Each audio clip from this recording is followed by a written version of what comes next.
Mi mamá siempre me decía, ¿qué es lo que le pasa a este tipo que canta con esa cara de póker? Está cantando la felicidad, ja, ja, ja, ja, y no se le mueve una expresión en la cara.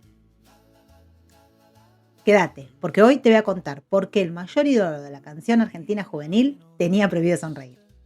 Corrían los últimos años de la década del 50. Los jóvenes estaban cansados de ver siempre lo mismo en la tele. Querían bailar el ritmo del twist y del rock and roll que llegaba desde Estados Unidos. El problema era que todos esos ídolos cantaban en inglés. La juventud necesitaba voces propias.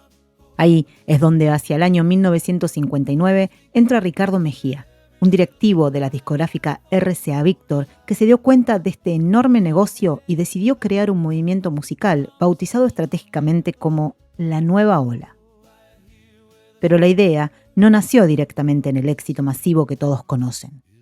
A fines de 1961, Canal 11 puso al aire un programa que funcionó como el gran laboratorio de pruebas de esta discográfica. Se llamaba La Cantina de la Guardia Nueva. Y acá es donde viene lo curioso. La escenografía simulaba ser un restaurante o una taberna tradicional porteña. Era una jugada psicológica muy astuta. La idea era meter ritmos rebeldes dentro del entorno familiar y que fuera de la forma lo más camuflada posible. Fue exactamente ahí, entre esas mesas y sillas de utilería, donde se puso en marcha una verdadera ingeniería de la fama. Y ahora viene esta gran pregunta.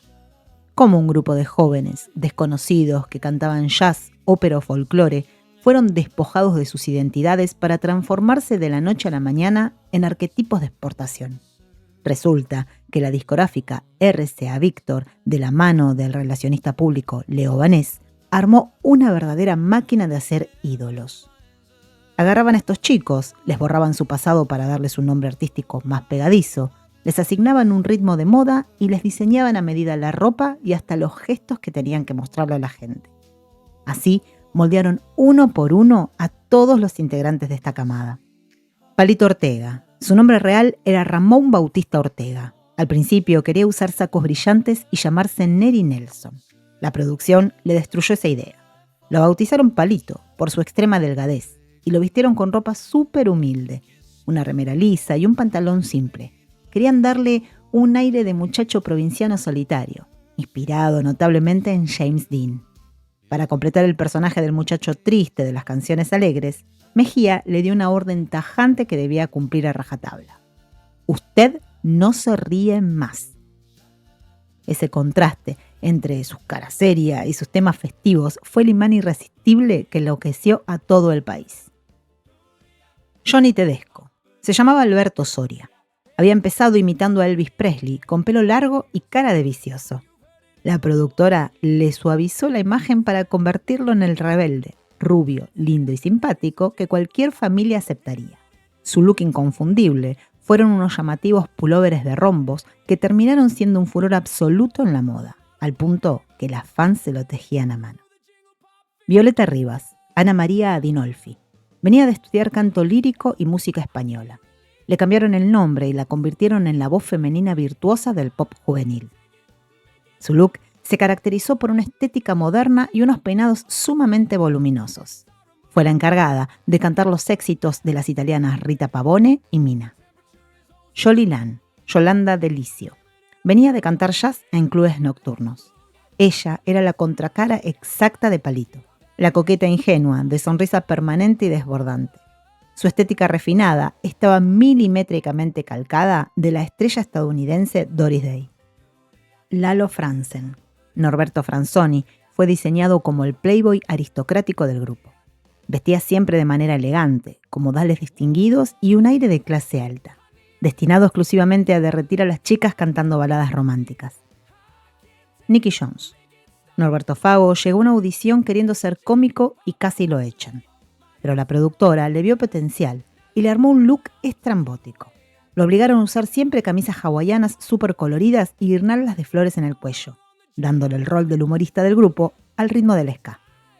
Chico Novarro. Bernardo Mitnick era mayor que el resto. Venía del jazz. Lo transformaron en el cumbiero de ritmos caribeños y para darle mística a su personaje, la producción inventó el mito de que él solo podía componer sus canciones si estaba descalzo. Cachita Galán. Leticia de León cantaba en teatros de arte español desde los 8 años. Le prohibieron su estilo anterior y la reorientaron a la rumba y los ritmos tropicales, proyectando la imagen de una joven desbordante de simpatía. Raúl Lavie era cantante de tangos puro. Lo transformaron en el estereotipo del joven porteño de clase media, vestido siempre impecable. Era el muchacho canchero inteligente que se las sabía todas, cantando en español los éxitos de Polanca. Raúl Cobián, tanguito. Era el encargado de representar el arrabal y el tango, adoptando la pose y el vestuario típico de un compadrito. ¿Sabías que por culpa de este personaje, el legendario creador de la balsa tuvo que esconder su identidad? Como Cobián ya había usado y registrado el nombre artístico Tanguito en la televisión, Alberto Iglesias, el legendario autor de la balsa, se vio obligado inicialmente a usar el rarísimo seudónimo de Ramsés VII, porque el nombre ya estaba ocupado. Perico Gómez. Alfredo Céspedes era el único artista afroamericano del elenco. Su look era inconfundible, porque le asignaron cantar cumbia colombiana usando permanentemente un enorme sombrero de galera. Rocky Pontoni y Pino Valenti. Rocky adoptó la estética del baladista suave para cantar los covers de Neil Sedaka, mientras que Pino fue configurado como el Tano del grupo, vestido a la moda europea para interpretar los éxitos del Festival de San Remo. Pero aunque el talento estaba listo y las estrellas empezaban a brillar, el envase que los contenía estaba a punto de romperse. El decorado de taberna de la cantina de la Guardia Nueva resultaba un poquito aburrido para los bailes frenéticos del twist. A eso se sumó un conflicto interno gravísimo. Los jóvenes artistas, cansados de cobrar sueldos bajísimos, comenzaron a hacer huelgas y protestar públicamente. Con un decorado que no servía y los cantantes enojados haciendo huelga por el dinero, el proyecto parecía muerto. ¿Qué decisión drástica tomó la productora que terminaría quebrando la historia de la televisión y desatando una histeria colectiva sin precedentes? La decisión fue barajar y dar de nuevo, pero lo que vino después no fue solo un cambio de canal. Fue el momento exacto en que la Argentina enloqueció. Pero esto te lo cuento en el siguiente video. Nos vemos en el próximo Eco. Besos.